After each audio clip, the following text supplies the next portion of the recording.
Jadi bagi yang belum tahu kelas IMA adalah singkatan dari Ibuku Menghafal Al-Quran. Karena aku naksir sama ruangan kelasnya tadinya, jadi kok bagus banget ya ruangan. Estetik ya, iya, nyaman.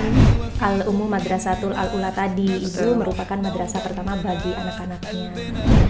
Abis nyuci, abis jemur, aku rebahan, itu aku sambil murojaah tahu rebahan kayak gitu kayak. Itu benar-benar struggling ya, 5 ayat itu betul. sudah alhamdulillah udah banyak gitu ya. يوم من الأيام حتى لوننا وشكلنا يعني أنا شبهك تمام وبتجمعنا حاجات حلوة أكيد يلا نمد الإيد Assalamualaikum warahmatullahi wabarakatuh. Selamat datang di channel Pecinta Al-Quran RTQ Hidayah Abadi Konstan 84 Pamekasan. Oke Mbak Rani, sebelumnya tak kenal maka tak sayang ya. Mungkin Betul. kita kenalan dulu kali ya. Oke. Mulai dari Mbak Rani dulu mungkin. Halo, nama saya Rani, saya ibu 2 orang anak, salah seorang santriwati di kelas IMA pagi, dan saya seorang ibu pekerja. Oke, halo, nama saya Ella, ibu rumah tangga dan anaknya 2, salah satu santriwati dari kelas IMA pagi. Alhamdulillah. Oke, Mbak Rani apa kabar nih? Baik, alhamdulillah Mbak Ella. Mbak Ella sendiri gimana kabarnya? Alhamdulillah baik juga. Alhamdulillah. Tadi kesini naik apa? Kebetulan nyetir sendiri. Oke. Jadi bagi yang belum tahu kelas IMA adalah singkatan dari Ibuku Menghafal Al-Quran, di mana sebetulnya anak-anakku nih Mbak, itu yang duluan jadi santriwati di RTQ Hidayah Abadi Konstan 84 Pamekasan ini. Dua-duanya itu Mbak? Dua-duanya, Masya alhamdulillah. Allah. Jadi mereka mulai dari santriwati dua-duanya. Nah, dari situlah karena banyaknya permintaan, kemudian dari kepedulian dari pengurus RTQ Konstan Hidayah Abadi juga, lalu terbentuklah kelas IMA ini. Karena seperti yang kita ketahui ya Mbak Ella, ibu itu kan merupakan madrasah pertama bagi anak-anaknya. Jadi betul, Al-Ummu Madrasatul Al-Ula, sehingga sebagai seorang ibu kita juga harus memiliki keinginan untuk belajar, menambah value, sehingga jika ibunya solihah, insya Allah juga bisa mencetak generasi yang soleh dan solehah. Amin. Oh ya, kalau Mbak Ella sendiri itu awal mula kenal kelas IMA itu gimana? Bisa diceritain dong sedikit. Oke, jadi pertama kali kenal kelas IMA itu aku dari temen sih, dari Instagram. Dia lagi posting lagi ngaji gitu. Sebenarnya itu udah lama dia posting, cuma aku baru tertarik itu ketika postingan dia yang ke-7 atau ke-8 gitu Mbak Masya Rani. Allah. Jadi kayak maju mundur mau gabung gitu. Sedangkan aku nggak kenal siapa-siapa, dan sama temanku itu juga aku nggak begitu kenal banget gitu Nggak loh. begitu akrab lah Nggak ya. begitu akrab. Jadi waktu itu iseng nanya-nanya nih, Mbak itu kelas apa gitu kan, kok ada kelas IMA itu kan nggak tahu ya singkatannya apa. Iya. Ternyata ya ibu menghafal Al-Quran itu. Akhirnya dikasih kontak lah sama temanku itu, akhirnya aku datang deh ke sini gitu. Alhamdulillah. Jadi ini mungkin Siapa sih? teman Jadi Mbak Rani- penasaran. teman Mbak Rani juga. Oh, siapa namanya sih? Mbak Firda atau Mbak Pink ya.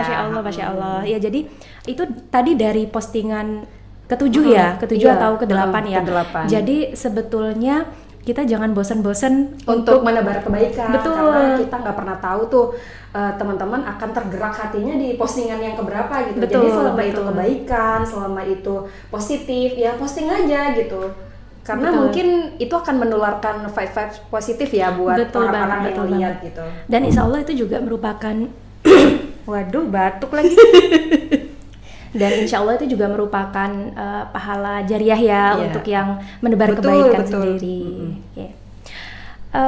Terus dulu Mbak Rani izin ke suami nggak sih sebelum daftar ke kelas IMA ini? pasti izin. Terus Jadi- gimana tuh pendapat suami? Cerita dong. Iya, oke.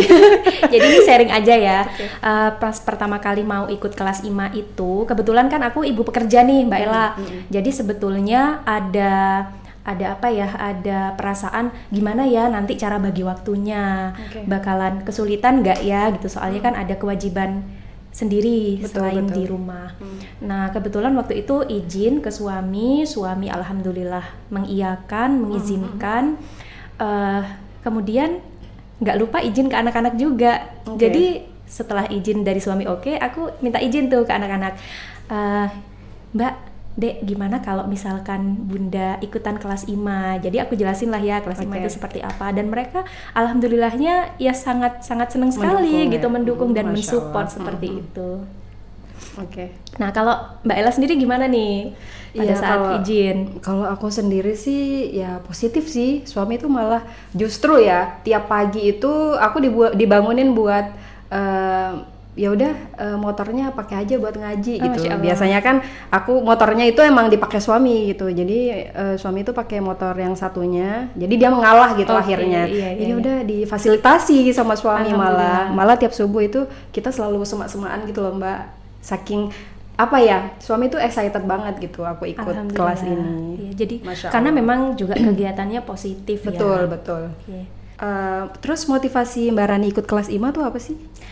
Sebetulnya motivasinya itu awalnya karena anak-anak udah mulai duluan, Mbak. Oke. Nah, jadi ada perasaan Anak-anak udah jus 30 nih. alhamdulillah Udah jus. selesai jus 30 dan alhamdulillah sedang merampungkan jus 29. Masya Allah. Jadi karena anak-anak sudah mulai duluan, jadi sebagai seorang ibu itu aku merasa apa ya, kayak punya kewajiban untuk belajar hal yang sama dan Oke. bahkan kalau bisa lebih dari anak-anak. Karena kan Masya sebagai seorang Allah. ibu ya, anak-anak itu kan peniru yang handal ya, Mbak betul, ya. betul. Jadi ketika ibunya melakukan sesuatu hal yang positif, ya mereka akan meniru seperti Betul, itu. betul. Nah, jadi sebetulnya motivasiku ikut kelas IMA itu salah satunya dari anak-anak juga, karena anak-anak sudah mulai duluan. Jadi kayak aku ngerasa anak-anak udah ikut, masa ibunya enggak, kayak gitu loh, Mbak. Nah, jadi kembali ke konsep Al-Ummu Madrasatul Al-Ula tadi, itu Betul. merupakan madrasah pertama bagi anak-anaknya, seperti itu. Nah, kalau Mbak Ella sendiri apa nih motivasinya? Kalau aku sih jujur banget ini. Karena aku naksir sama ruangan kelasnya Oh, tadinya. Jadi kok iya. bagus banget ya Estetik ruangannya. ya, Iya, nyaman. kayak modern aja gitu. Kayak desain interiornya tuh kayak emang ada ya di Pamekasan kayak gini. Jadi mikirnya gitu awalnya. Coba ikut nyoba-nyoba gitu. Ternyata alhamdulillah seiring berjalannya waktu, motivasi yang tadinya cuma naksir ruangannya aja, itu tuh aku jadi apa ya, terpacu gitu loh untuk menjadi lebih baik dari diri sendiri ya, bukan untuk orang lain sih sebenarnya. Jadi aku tuh suka tantangan sebenarnya, suka hal-hal baru, belajar hal-hal baru. Jadi aku menantang diriku sendiri. Jadi makanya kenapa kalau misalnya ada orang yang lebih hafalannya, itu aku nggak yang minder gitu loh, tapi lebih ke kemarin tuh aku kayaknya ini deh, apa, lebih baik dari kemarin gitu, pengen lebih baik dari kemarin-kemarinnya gitu. Dan juga dengar-dengar Mbak Ella ini kan juga lulusan pondok, iya. Iya. Oke. Jadi dulu sempat di pondok itu kan ada target-target yang harus dicapai kan. Jadi emang dulu sempat menghafal beberapa surah ya, dari juz 1 juga aku sempat menghafal juga gitu. Tapi mungkin karena nggak pernah diulang ya, nggak pernah dimurojaah, akhirnya kayak lupa gitu Mbak Rani. Betul. Makanya kenapa menghafal itu kalau kata Ustadzah ya, itu nggak boleh lebih dari 3 hari nggak diulang, karena itu akan ngadat-ngadat dan akhirnya lupa gitu. Betul. Oke. Dan juga Mbak Ella pernah dengar nggak sih ada kalimat yang kayak gini? Jadi aku pernah diomongin sama salah satu temanku, itu beliau bilang gini, Allah itu akan menghadiahkan anak-anak yang solih dan solihah bagi orang tua yang mau memperbaiki diri, Mbak. Masya Nah, Allah. jadi itu juga salah satu gong. Jadi motivasiku untuk bisa ikut kelas IMA ini, gitu. Masya Allah, luar biasa ya Mbak Rani. Selanjutnya, Oh iya, satu lagi. Jadi anak-anak itu ketika saya ini menghafal, itu anak-anak jadi nggak apa ya, nggak usah disuruh tuh, mereka juga ikut menghafal gitu loh Mbak Rani. karena itu tadi mereka niru contoh kan. iya. Iya, ibu itu role model, ibu itu Jadi lebih lebih mudah mereka dikasih teladan gitu. Akhirnya mereka ngikut juga, yang tadinya susah banget nih Betul. buat ngafalin gitu. Tapi karena emaknya ikut ngafalin, jadinya ya ikut aja iya, gitu. betul. Jadi memang anak-anak itu akan meniru kebiasaan-kebiasaan Betul, kita. betul. Jadi daripada kita hanya nyuruh tapi mereka itu nggak pernah ngelihat kita melakukan hal yang sama yang kita suruh, ya akan lebih mudah kalau mereka itu melihat kita. Nanti mereka akan insya Allah akan niru kayak gitu. Iya, betul. Mbak Ella, perubahan apa sih yang dirasa sama Mbak Ella sendiri ketika sudah mengikuti kelas IMA? Misalkan ya rutinitas gitu, rutinitas sehari-hari, kemudian apa mungkin juga ada perubahan perasaan setelah ikut kelas IMA dan setelah ikut kelas menghafal Al-Quran. Oke. Banyak banget Mbak perubahan-perubahan yang aku alami selama kayaknya nih udah 2 bulan ya. Aku ikut kelas IMA ini udah 2 bulan. Alhamdulillah banyak banget perubahan-perubahannya. Yang pertama tuh aku jadi lebih sering megang wudhu gitu loh Mbak. Bukan iya. kok megang wudhu sih? Maksudnya menjaga wudhu. Iya. Menjaga wudhu. Jadi yang biasanya tuh aku ya udahlah, udah batal, ya udah gitu. Iya. Akhirnya nggak dijaga wudhunya. Tapi ketika menghafal, aku lebih sering wudhu ketika batal gitu. Jadi benar-benar batal dikit wudhu Iya, gitu. betul. Terus yang kedua itu aku lebih disiplin dan terjadwal. Jadi yang tadinya itu aku kayak abis nyuci, abis jemur, aku rebahan. Itu aku sambil murojaah, tahu rebahan kayak gitu, kayak oh iya ya gitu. Jadi langsung ambil jilbab, ya udah gitu. Jadi waktu luangnya itu jadi ada gitu loh Mbak. Terus yang ketiga itu ke kafe sekalipun, aku tuh bawa Quran tau Mbak. Aku kan suka banget ke kafe kan. Jadi meskipun sendirian tuh aku berangkat, dan selama di kafe tuh aku murojaah sendirian gitu. Jadi jadi kayak perubahannya positif banget. Okay. Terus kadang di perjalanan. Jadi di perjalanan tuh aku sering banget mengulang-ulang surah hafalan gitu. Jadi nggak yang bengong gitu, biasanya yang naik kendaraan kayak bengong lihat jalan itu enggak, tapi diulang-ulang gitu. Kalau Mbak Rani sendiri gimana? Iya, jadi yang pertama perubahan rutinitas ya. Jadi perubahan rutinitas itu kalau aku sendiri kan kebetulan juga ibu pekerja ya, di mana ada kegiatan lain selain di rumah. Jadi memang Mbak harus disempatkan. Benar. Jadi harus disempatkan dan dijadwalkan.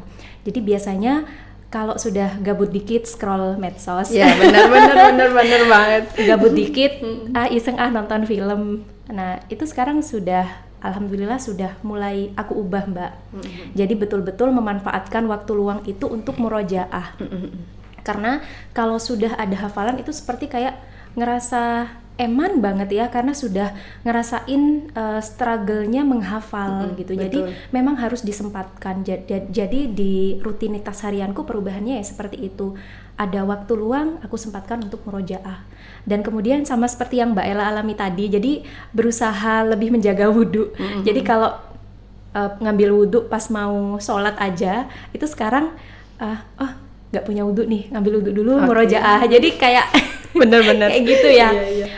Kemudian kalau misalkan kemana-mana nyetir biasanya nyetel musik. Nah itu sekarang udah berubah tuh Mbak kebiasaannya. Jadi alhamdulillah sekarang daripada nyetel musik, tapi mungkin tiap orang beda-beda ya Mbak ya. Benar. Kalau aku sendiri sih karena aku ngerasa itu merupakan waktu luang yang harus aku manfaatin gitu. Jadi pada saat aku nyetir, ya itu aku murojaah. Jadi betul-betul memanfaatkan waktu yang ada. Kemudian dari perubahan itu rutinitas. Kemudian perubahan perasaan ya setelah menghafal ya itu tadi, ngerasa bersyukur, ngerasa terharu. Jadi dikasih kesempatan sama Allah untuk ada di fase ini gitu Mbak. Jadi yang sebelumnya itu hanya nganter anak-anak ke RTQ. Nah itu jadi ikut ngerasa eman sama hafalannya mereka. Jadi kayak kalau mereka di rumah itu ayo murojaah gitu. Jadi kayak ngerasa ikut eman kayak gitu Mbak. Kayak jadinya berlomba-lomba dalam kebaikan ya Mbak. Betul, antara anak sama ibu, Masya Jadi Allah. banyak banget perubahan positif yang aku alamin. Gitu, sepengalamanku seperti itu. Oh ya, terus Mbak Rani ini kan hafalannya lebih banyak anak tuh. Mbak Rani ngerasa ada perasaan minder atau malu atau gimana nggak sih? Karena kan kok kayaknya banyakan anakku nih gitu. Pernah nggak kayak gitu? Aku kok masih segini ya? Anak-anakku sudah segitu gitu ya. Kayak gitu? Sebenarnya itu perasaan yang naluriah nggak sih? Iya. Jadi betul. Karena biasanya kan ibu itu lebih maju lah ya daripada anaknya gitu. Tapi alhamdulillah ya Mbak ya, aku nggak merasa minder sih. malah itu jadi kayak motivasi. Jadi oh, anakku sudah sampai juz ini. Oh, berarti paling enggak aku bulan ini udah harus selesai. Jadi kayak lebih termotivasi aja gitu. Kayak gitu. Kalau Mbak Ella sendiri gimana? Kalau aku sendiri sih karena anak-anak masih juz 30 ya, masih belum rampung juz 30 gitu. Jadi anak-anak tuh lebih ini kayaknya. Ya masih aman sih. Maksudnya malah kalau ada surah-surah pendek yang emang aku belum hafal juga gitu. Akhirnya aku terpacu untuk menghafal juga gitu Mbak. Jadi barengan. Jadi pas aku juga kalau sering murojaah, anak-anak tuh jadi karena ngedengar berulang-ulang ya, anak-anak tuh jadi kayak barengan gitu akhirnya gitu. Jadi ada teman lah ya, ada teman untuk murojaah menghafal dan untuk murojaah. Oke. Mbak Rani pernah nggak sih ada perasaan males gitu untuk menghafal? Alhamdulillah sampai sekarang belum ada dan semoga aja nggak pernah ya amin, Mbak amin. ya. Sebenarnya bukan ke males sih Mbak, tapi kadang ada saat-saat kurang fokus. Jadi kalau sudah banyak kegiatan, banyak tugas, banyak aktivitas, nah itu biasanya mengurangi fokus. Murojaah sih ya, tapi kayak nggak nyantol-nyantol. Bener-bener kayak nggak nempel gitu ya kalau udah kayaknya banyak banget nih tugas gitu. Karena memang sudah nggak fokus tadi. Nah itu tantangan sih Mbak kalau menurutku. Betul. Jadi kalau sudah merasa nggak fokus, ya harus lebih banter lagi murojaahnya gitu. Jadi kayak lebih banyak lagi untuk meluangkan waktu untuk murojaah. Kayak gitu. Kalau Mbak Ella sendiri pernah nggak sih mengalami hal-hal kayak gitu? Kalau aku sih ada banget Mbak Rani. Apalagi kalau udah suci ya. Biasanya kan kalau datang bulan kan aku nggak nambah hafalan kan, cuma mengulang-ulang hafalan kemarin gitu. Jadi kadang aku ya minta kekuatan gitu sama Allah, karena selain sama Allah tuh kita minta kekuatan sama siapa lagi sih gitu kan. Jadi aku ya minta kekuatan gitu, ya Allah ayo dong kuatin aku gitu. Terus aku juga menguatkan diriku sendiri untuk ayo istiqomah konsisten gitu. Karena memang yang paling susah itu ya melawan diri sendiri ya. Betul, karena kadang rasa malas itu bener-bener datang dari diri sendiri Mbak gitu. Betul. Apalagi kalau udah tugas domestik ya, kalau di rumah kayak aduh semuanya numpuk, pusing nih, aku nggak bisa fokus gitu kan. Sedangkan aku tuh tipenya kalau hafalan tuh harus menghadap tembok gitu loh, nggak bisa yang aku tuh nggak bisa yang kayak terdistraksi gitu, nggak bisa Mbak. Jadi aku harus menghadap tembok atau menghadap lemari gitu loh. Jadi bener-bener kosong pandanganku. Oke. Jadi itu lebih nyantol, lebih cepet ya menurut aku. Tapi kalau kayak ruangan kayak gini terus pandangan itu kayak lihat apa gitu, kayak orang jalan di depan tuh kayak nggak fokus jadinya. Ya bisa sih menghafal, cuma nggak banyak gitu yang masuk gitu. Jadi sebetulnya kita harus punya why ya. Jadi kita harus punya alasan lah ya, alasan supaya saat-saat kita ada di fase-fase yang tadi itu, kita kembali lagi ke alasan kita ikut kelas ini tuh apa gitu. Kalau aku ya kembali lagi ke anak-anak, kembali lagi ke kata-kata dari temenku yang akan dihadiahkan Allah anak-anak yang solih-solihah, ya, Masya Allah, bagi orang tua yang mau memperbaiki diri gitu loh Mbak. Nah itu aku selalu kembali ke itu. Terus satu lagi nih Mbak, aku sering ngasih reward buat diriku sendiri. Seenggaknya rewardnya tuh meskipun kecil, cuma aku tuh sering ngasih reward itu gitu. Misalnya kayak makan es krim, kalau misalnya udah kemarin nih kayaknya aku udah males banget nih gitu. Tapi aku selalu menghadiahkan gitu, meskipun lu cuma 5 ayat nih nambahnya.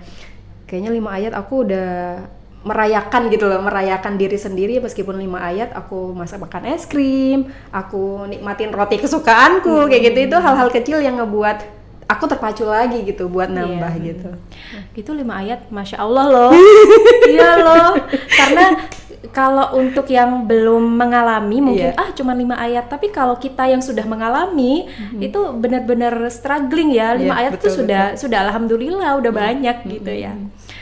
Jadi nambahin yang tadi ya Mbak Rani, jadi kondisi hatiku itu ketika udah 2 bulan ya ini, aku tuh jadi nggak gerasa-gerusu gitu loh, kayak terjadwal, bener-bener terjadwal gitu, kecuali ya lagi datang bulan itu.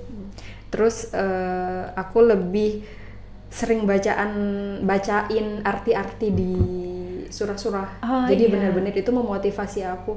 Ternyata aku tuh cuma seorang hamba yang kayak aku tuh kayak ya Allah, aku nggak ada apa-apanya ya dibanding kayak merasa diri ini tuh cuma hamba aja gitu loh. Nah itu juga yang memacu, yang bikin kondisi hati aku tuh kadang-kadang ya ingat Allah gitu selama menghafal gitu.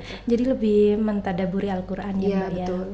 Mbak Rani, menurut Mbak Rani itu circle pertemanan itu mempengaruhi banget nggak sih sama hafalan kita? Sangat ya. Jadi kalau menurutku secara pribadi, circle pertemanan itu sangat mempengaruhi. Yang namanya iman kan naik turun ya Mbak, betul, ya. betul. Apalagi buat aku nih yang baru mulai gitu. Jadi itu kenapa pada saat aku ikut kelas IMA ini, aku berusaha ngajakin teman-teman yang sering bareng aku. Masya Allah, pantesan ya semuanya kok mereka saling kenal gitu. Pas aku pertama ikut, mereka saling kenal sih, kayak akrab banget gitu. Ya itu, karena ketika aku mulai kelas IMA ini, aku berusaha ngajakin mereka-mereka yang sering bareng aku. Itu tadi kenapa aku bilang circle pertemanan itu sangat mempengaruhi. Supaya apa Mbak? Supaya pada saat kita lengah ya, itu Betul. kita bisa saling ngingetin. Ayo kok kamu yang kendor, kamu loh yang ngajakin aku. Jadi biar ada yang saling ngingetin aja gitu loh Mbak Ella.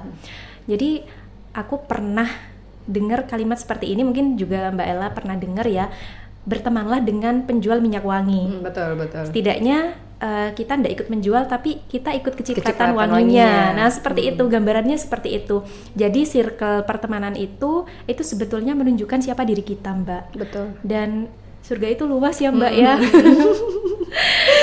Kenapa kita nggak bisa gitu ngajak keluarga kita, ngajak teman-teman kita, selain hahaha di dunia juga hahaha juga til jannah, insya Allah, amin ya rabbal alamin. Iya, bahkan ketika kita itu ditanya nanti sama Allah ya, gitu. Ketika kita nggak masuk surga nih, tapi kita ada teman kita yang nggak masuk surga misalnya, kita tuh bisa minta tahu sama Allah, ya Allah, dulu si Fulana itu pernah ngaji bareng aku loh, Benar, gitu. Tolong dong ya Allah. Akhirnya sama Allah diangkat 1 langkah, 2 langkah, pelan-pelan gitu. Benar, jadi pertemanan itu memang saling tarik-menarik. Betul. Oke, harapan Barani apa nih ke depannya untuk kelas IMA? Harapan kelas IMA ke depan, tentu aja programnya juga lebih banyak lagi, terus pesertanya juga lebih banyak lagi, sehingga kita juga menambah circle pertemanan yang positif. Kalau dari Mbak Ella sendiri apa nih? Mungkin program-programnya kali ya, karena kan kita ketemu kan cuma ngaji doang nih, cuma menghafal dan itu udah pulang gitu. Aku pengennya tuh kita tuh kayak ada kekeluargaannya gitu loh, jadi kayak ada program apa kayak gitu yang ngebuat kita tuh ikatannya jadi tambah kuat gitu. Selain doa bersama, selain kirim Al-Fatihah bersama gitu. Pengennya sih gitu, pengennya lebih deket aja sama peserta-peserta. Nambah kegiatan selain kegiatan menghafal lah ya. Seenggaknya, ini lagi pengen ada kajian Barani. Jadi tuh pesertanya juga nggak cuma dari ibu-ibu IMA sih, pengennya. Soalnya tuh juga pas waktu aku kan sering banget tuh nge-share kegiatan kelas IMA. Nah, teman-temanku itu pada nanyain, itu di mana aku pengen ikut, tapi kadang terbentok jadwal karena mereka harus kerja kan. Pagi nggak bisa, sore nggak bisa karena mereka pulangnya kalau nggak jam 5 sore ya malam gitu kan. Dan itu tuh pada nanyain, ada kajiannya nggak sih gitu, aku pengen dateng gitu. Jadi pengennya sih selanjutnya ya kalau bisa ya sekalian ada kajian gitu, seenggaknya bahas siro-siro atau fikih-fikih kayak gitu. Oke. Kayaknya itu juga kegiatan yang penting ya Mbak ya, membahas fikih dan yang lain-lain. Ya semoga aja setelah ini ada kegiatan-kegiatan di kelas IMA yang seperti ya itu tadi, seperti kajian, membahas fikih, surah-surah dan yang lain-lain. Oke teman-teman, kalau misalnya mau gabung sama kita sebenarnya nggak apa-apa sih, bukan ibu-ibu, iya nggak sih Mbak? Iya. Sebenarnya nggak apa-apa, belum nikah juga nggak apa-apa. Dan sebenarnya itu bukan hanya khusus ibu-ibu yang anak-anaknya udah jadi santri di sini, tapi untuk umum juga. Umum juga gitu. Ini soalnya aku juga anak-anakku nggak di sini, belum. Kayaknya mau nih. Soalnya anak-anak udah tertarik udah nih, excited udah diajak kemarin. Jadi untuk ibu-ibu, mbak-mbak yang mau gabung di kelas IMA, silakan bisa langsung datang ke RTQ Hidayah Abadi Konstan 84, alamatnya di Jalan Veteran Gang 7, atau bisa hubungi CP di bawah ini. Ditunggu ya. Atau misalkan ada kenalannya Mbak Ella atau kenalan Rani sendiri, bisa langsung aja hubungi kita. Kayaknya Barani kita udah 30 menit kayaknya ya, kita ngobrol kerasa. panjang lebar ya. Nggak kerasa. kita udahin gak sih? Semoga dari obrolan ini teman-teman bisa ngambil manfaatnya ya. Amin. Kalau misalnya ada salah-salah dari kita, dimaafkan. Kita tutup. Wassalamualaikum warahmatullahi wabarakatuh. عشرة مش ممكن تهون يوم من الأيام حتى لوننا وشكلنا يعني أنا شبهك تمام وبتجمعنا حاجات حلوة أكيد يلا نمد الإيد من غير كلام أجمل. Assalamualaikum warahmatullahi wabarakatuh. Perkenalkan, nama saya Niza. Saya ibu rumah tangga dengan 2 orang putra dan saya adalah santriwati kelas IMA pagi. Assalamualaikum warahmatullahi wabarakatuh. Kami adalah perwakilan dari kelas santri di IMA sore. ياخدوا قلبك من سكات يخطفوك من غير Salah satu motivasi saya ikut IMA adalah saya memiliki 2 orang putra.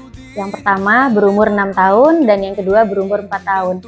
Di mana kedua putra saya alhamdulillah sudah menempuh juz 30 dan sedang mendalami juz 29. Itulah salah satu motivasi saya agar saya bisa murojaah bersama anak-anak saya tanpa melihat mushaf dan kita bisa saling memperbaiki. Salah satu daripada motivasi kami mengikuti di tahfidz IMA sore itu tidak lain yaitu salah satunya kami ingin menjalin silaturahim di antara para wali murid, kemudian para ustadz dan ustadzah secara langsung. Dan tentunya kami terinspirasi dari anak kami. Kebetulan anak kami itu siswa salah satu santri di RTQ. Jadi kami merasa turut ingin bersama bagaimana cinta kepada Al-Quran. Awalnya kami itu merasa takut, kemudian merasa gimana apa bisa kita itu menghafal seperti anak-anak, atau mungkin barangkali ada ibu-ibu yang sudah usia lanjut tapi bisa menghafal. Nah itu kami terinspirasi juga. Nah itu awalnya kami takut dan merasa putus semangat begitu, tetapi berkat daripada kesabaran, ketabahan dan ketekunan daripada ustadz dan ustadzah di kelas IMA dan di RTQ, kami merasa termotivasi untuk terus belajar dan memperbaiki bacaan. Nah itulah. Jadi kami sangat berterima kasih sekali kepada ustadz dan ustadzah, lebih khusus semua warga RTQ, sehingga kami semakin ingin mau belajar banyak tentang Al-Quran begitu.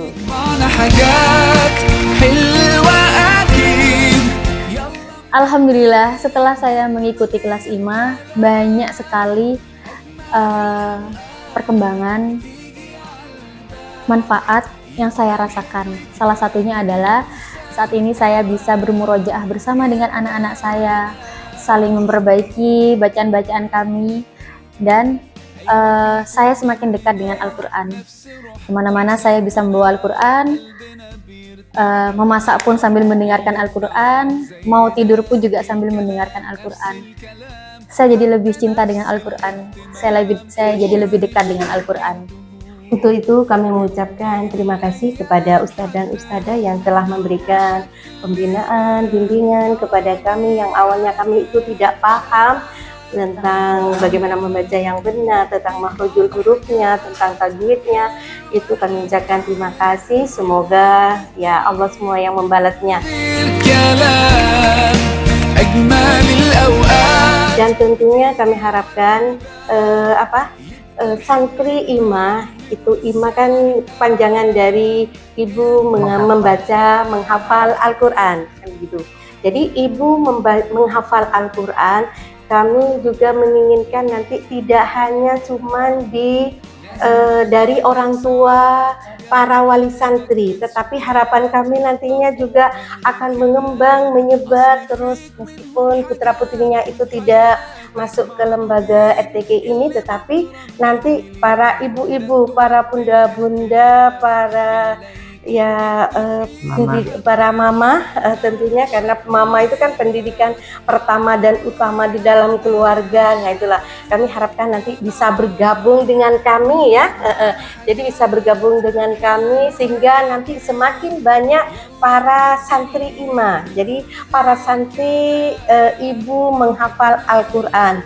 Jadi kami itu memang dari tidak tahu, tidak Menjadi bisa, kemudian akhirnya alhamdulillah berkat kerja sama semuanya, mungkin kegiatan IMA ini insya Allah mudah-mudahan sampai tidak ada waktunya begitu. Jadi harapan kami mudah-mudahan nanti ada bunda-bunda, pada ibu-ibu yang mau bergabung dengan kita begitu ya, biar nanti kita bisa menyambung silaturahim. Karena kalau semakin banyak santrinya, kita akan semakin semangat, insya Allah begitu. Ya, karena nanti tidak ada kata terlambat untuk belajar. Mohon maaf, kami usia kita ini ada 50 tahun ke atas, Bu. Ya, saya sendiri sudah 50, tapi alhamdulillah ini karena dukungan dari ya keluarga, teman-teman, dan tentunya Ustadz dan Ustadzah di sini ya sungguh luar biasa begitu. Sampai kami ingat ini pesannya, ada salah satu Ustadz dan Ustadzah yang menyampaikan itu, bilang kalau kita itu merupakan pilihan. Jadi orang yang belajar menghafal Al-Quran itu menjadi pilihan, bukan kita yang memilih, tapi mungkin barangkali pilihan dari Allah SWT. Amin, amin, rabbal alamin. Mudah-mudahan kita dapat berkahnya Al-Quran sampai yaumul qiyamah. Amin. Terima kasih.